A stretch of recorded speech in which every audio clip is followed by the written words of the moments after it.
Oi, mundo! Continuando por aqui a nossa jornada com o nosso quadro Tarô Literário, que une o tarô e a literatura para criar uma terceira coisa dentro da nossa linha de conhecimento, que é o autoconhecimento sistêmico. Por aqui nós estamos no nosso ato 2, continuando a nossa jornada com a nossa personagem principal, que é o Santiago, do livro O Alquimista, de Paulo Coelho. Então, vamos lá, seguindo com a nossa leitura comentada. Agora faltavam apenas 4 dias para chegar de novo àquela aldeia. Estava excitado e ao mesmo tempo inseguro. Talvez a menina já o tivesse esquecido. Por ali passavam muitos pastores para vender lã. Lembrando que a gente já tinha introduzido aqui na nossa sequência de leituras que o Santiago, ele é um pastor viajante e ele empreende a sua jornada como arquetipicamente, né, através do arcano do louco, essa associação que nós fazemos com a própria jornada dele, e ele encontra uma jovem no qual ele se apaixona e ele sai dessa aldeia na qual essa garota está e ele tende a ficar ansioso para reencontrá-la. Por isso, essa introdução que esse capítulo faz aqui. Não tem importância, disse o rapaz às suas ovelhas. Eu também conheço outras meninas em outras cidades. Mas no fundo do seu coração, ele sabia que tinha importância e que tanto os pastores como os marinheiros ou os caixeiros viajantes sempre conheciam uma cidade onde havia alguém capaz de fazer com que esquecessem a alegria de viajar solto pelo mundo. Aqui nós fazemos o nosso primeiro comentário dessa parte na qual nós estamos aqui. Quando ele cita os marinheiros, os cacheiros viajantes, os pastores, nós estamos lidando com uma ideia arquetípica de que essas figuras que ele mencionou, eles são pessoas desprendidas do mundo, e de fato são. Quando nós falamos dos pastores, caixeiros viajantes e principalmente marinheiros, nós estamos falando de pessoas que não têm um lugar certo para estar. São pessoas que estão sempre rumando ao próximo destino. Não importa tanto o lugar que elas estão agora, mas sim toda a vida, a alegria, como bem diz o Santiago, a alegria de viajar solto pelo mundo, sem se prender a nada, e simplesmente viver puramente a experiência que a vida traz para cada um desses arquetípicos seres que nós estamos mencionando aqui. Continuando nossa leitura. O dia raiava e o pastor tratou de guiar as ovelhas na direção do sol. Elas nunca precisam tomar uma decisão, pensou ele. Talvez por isso fiquem sempre junto de mim. A única necessidade que as ovelhas tinham era de água e comida. Enquanto o rapaz conhecesse os melhores passos da Andalúzia, elas seriam sempre suas amigas, mesmo que os dias fossem todos iguais, com longas horas se arrastando entre o nascer e o pôr do sol. Aqui outro comentário. Lembra que no vídeo anterior nós citamos essa garota na qual Santiago se apaixonou e ela disse que todos os dias naquela aldeia eram todos iguais. E agora ele diz que para as ovelhas também os dias são todos iguais. E aqui a gente tem uma conexão. Quando nós estamos inconscientes ou vivendo inconscientemente a nossa jornada, todos os dias são iguais. Iguais porque nós vivemos no automático, iguais porque nós não nos desafiamos, iguais porque nós não estamos alinhados com a nossa verdade, com a nossa lenda pessoal. Continuando.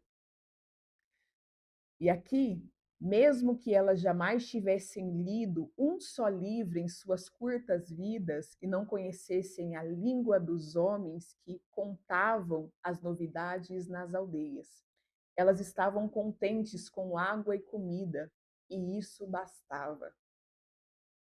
Mais um ponto aqui a ser comentado. Quando ele frisa várias vezes essa questão das ovelhas só focarem em ter água e comida, a gente está falando que quando a gente está desconectado da nossa verdade, tudo que nos basta é a nossa sobrevivência. Com certeza você já viveu, eu já vivi muito assim, só focada na minha sobrevivência, só focada nas minhas necessidades básicas, do comer, onde dormir, onde trabalhar, sendo que tem uma energia vital, a energia do louco, pulsando dentro de nós, querendo nos apresentar uma vida nova. Quando a gente fala sobre o arcano do louco, não existe mesmice, não existe mesmice porque a cada segundo, a cada hora, nós estamos vivendo um momento totalmente original, que nunca mais vai se repetir na nossa jornada.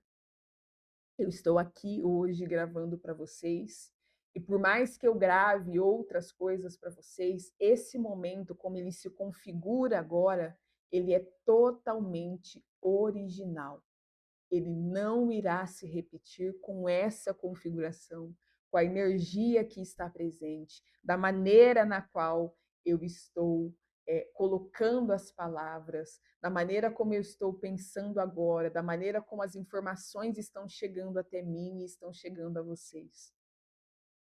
A gente passa pela vida de uma maneira automática quando nós estamos inconscientes da grandeza dessa jornada, totalmente sem a sensibilidade do viver apaixonadamente, com essa relação viva com a vida, e a gente não percebe que a gente está vivendo um processo de morte. Quanto mais inconsciente nós estamos, menos a vida tem espaço para ser vida. E isso acontece porque a vida só pode ser vida se a vida for original a todo momento. E se principalmente nós estivermos despertos para a potência da vida, porque aí sim a vida pode passar por nós de uma maneira original. E é quando os encontros acontecem e, de fato, algo se altera, um processo alquímico acontece.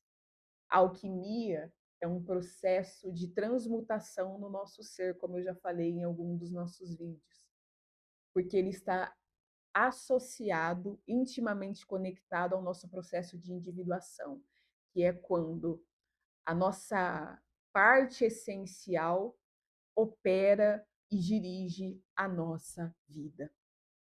E toda vez que nós vivemos no automático, nós estamos longe da nossa verdade, longe do nosso caminho. Toda vez que nós vivemos a vida vivamente, nós estamos no nosso caminho e na nossa verdade. E nós não conseguimos mentir para nós mesmos, porque nós sentimos isso na nossa vibração, na forma como a gente pensa, na forma como a gente fala, no brilho que sai dos nossos olhos, na forma como a gente encara a vida, na forma como nós nos relacionamos. Não mais nos diminuindo para caber, e sim colocando uma postura atuante nas nossas decisões e na forma como a gente, de fato, deseja viver. Dando sequência aqui à nossa leitura, e como disse Jesus, né? Nem só de pão vive o homem. Toda vez que Santiago cita aqui que as ovelhas viviam só, e ele vai citar além das ovelhas mais para frente, que outras pessoas vivem só de pão, né? Vivem só de alimento e água. E quando a gente tem essa conexão com essa fala de Jesus, a gente tem essa conexão de que a essência daquilo que é importante para a nossa vida ser viva, ela está além do alimento, ela está além do pão e além da água. Continuando a nossa leitura. O rapaz começou a estranhar seus próprios pensamentos. Talvez a igreja, com aquele sincômoro crescendo dentro, fosse mal assombrada. Tinha feito com que sonhasse o mesmo sonho pela segunda vez.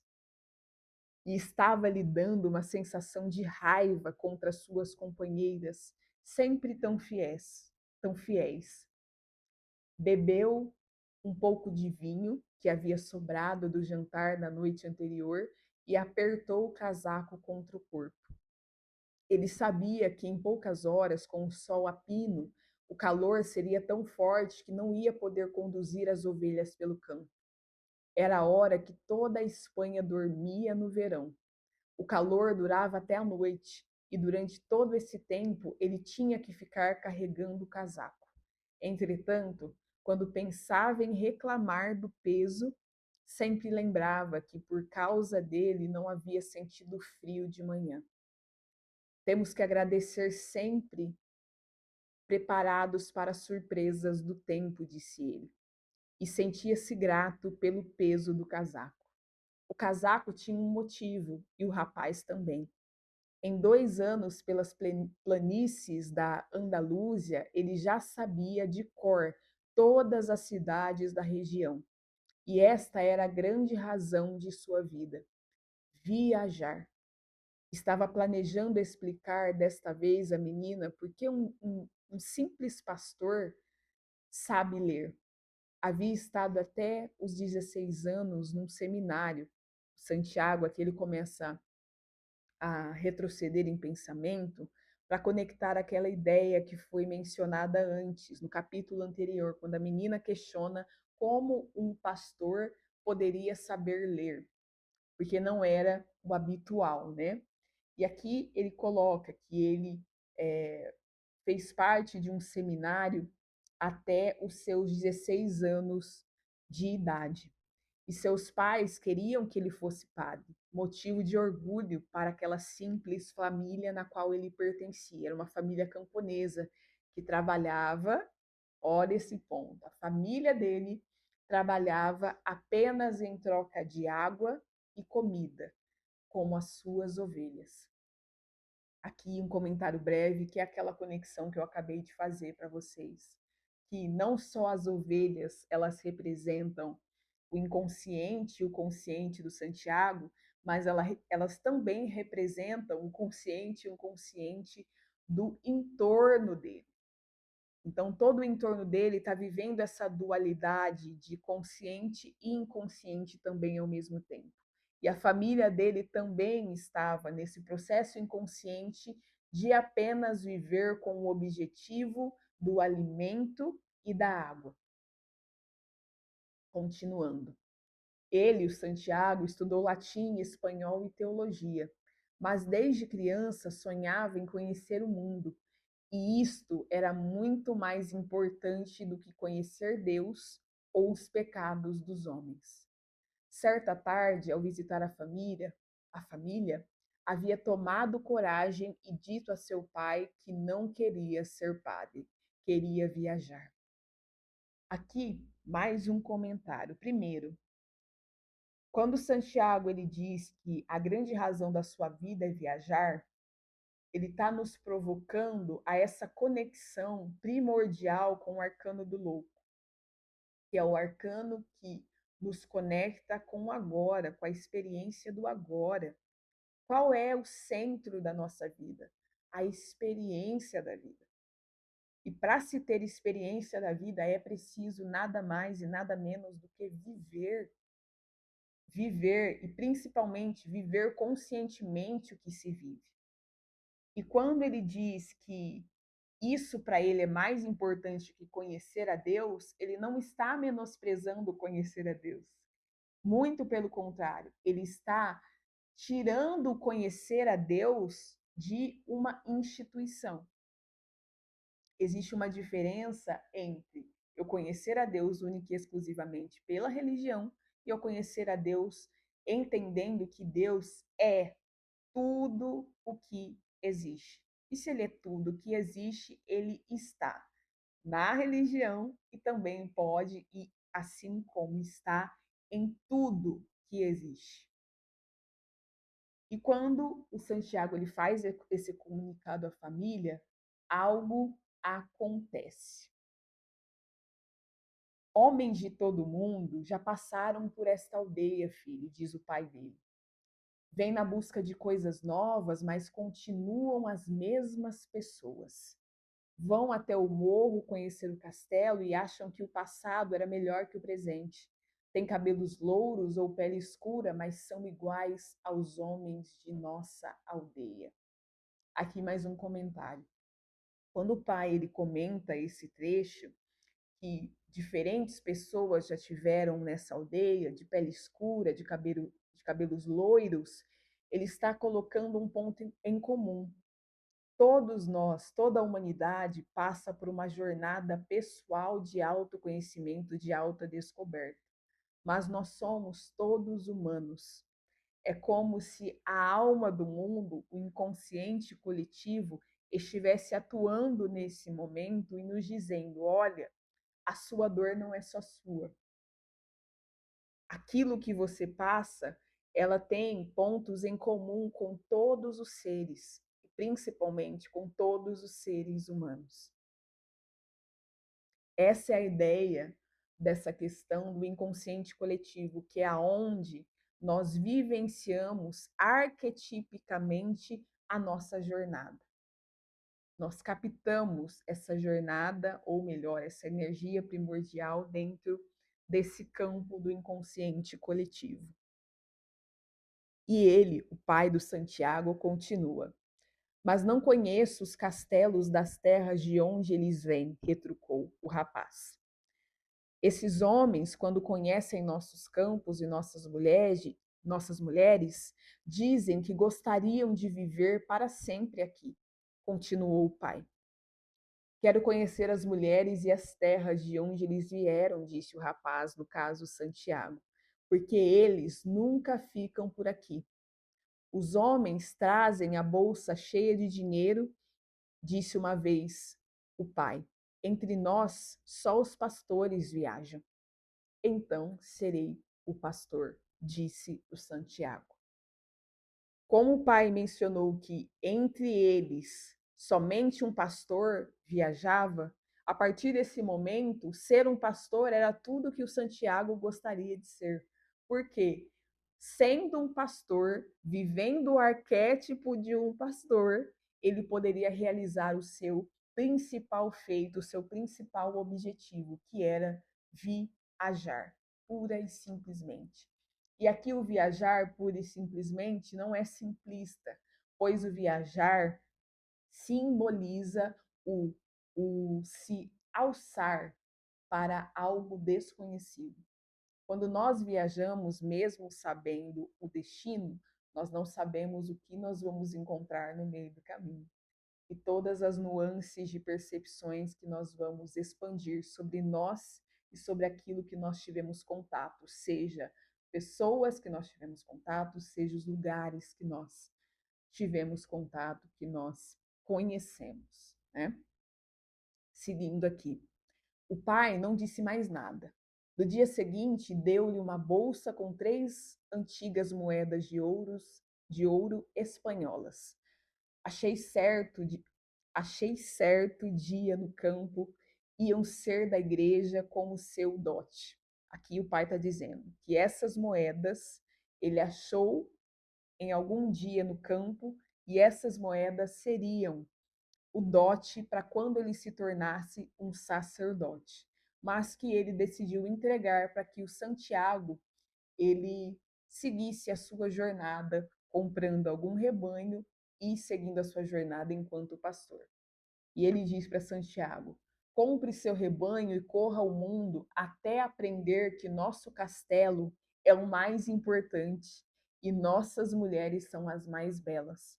Aqui o pai ainda tenta convencer o Santiago a ficar. Vai lá, faz sua experiência mesmo, vai para o mundo. Lembra da parábola do filho pródigo? Que o filho pega aquilo que é dele, vai para o mundo, vive a sua própria experiência e retorna. Tem uma conexão aqui também. Isso que o pai diz para Santiago, de que o castelo deles são mais importante e as mulheres as mais belas, é uma percepção individual do pai do Santiago. E tem um ponto importante, porque o pai do Santiago nunca viajou. Então, essa percepção que ele tem do mundo, essa visão que ele tem do mundo, é particular a partir da vida restrita que o pai do Santiago viveu. E aqui, em um dos trechos, a gente vai perceber isso, que ele diz. O pai do Santiago diz, né, para ele ir para o mundo, ver que o castelo deles é o mais importante, que as mulheres dessa região são as mais belas. E esse pai o abençoou. Nos olhos do pai, essa parte é sensacional. Nos olhos do pai, ele quem? O Santiago. Leu também a vontade de correr o mundo, uma vontade que ainda vivia no pai, apesar das dezenas de anos em que ele tentou sepultar com água, comida e o mesmo lugar para dormir toda noite. Essa parte é sensacional, porque quando o pai diz isso e abençoa o Santiago tem a sensibilidade do louco de perceber que o que ele estava empreendendo como ser era uma vontade não só dele, mas uma vontade ancestral. Muitos tinham essa chama de ir para o mundo, mas não conseguiam. E Santiago se atribui de coragem e decide ir, percorrer a sua própria jornada. E ele percebe nos olhos do pai que existia essa mesma vontade no pai dele. Só que o pai abafou essa vontade por dezenas de anos em troca, porque tudo tem um preço. Quando nós decidimos empreender a nossa jornada, nós pagamos um preço, e quando nós decidimos não empreender a jornada, nós pagamos um preço. E quando nós estamos em dúvida e não decidimos nada, também pagamos um preço. E o preço que o pai do Santiago pagou e trocou é o preço de não ter uma lenda pessoal e o preço de viver o pagamento de ter apenas água, comida e o mesmo lugar para dormir toda noite. Até aqui, nós mergulhamos em mais uma etapa desse livro maravilhoso, simbólico do Alquimista, esse livro do Paulo Coelho.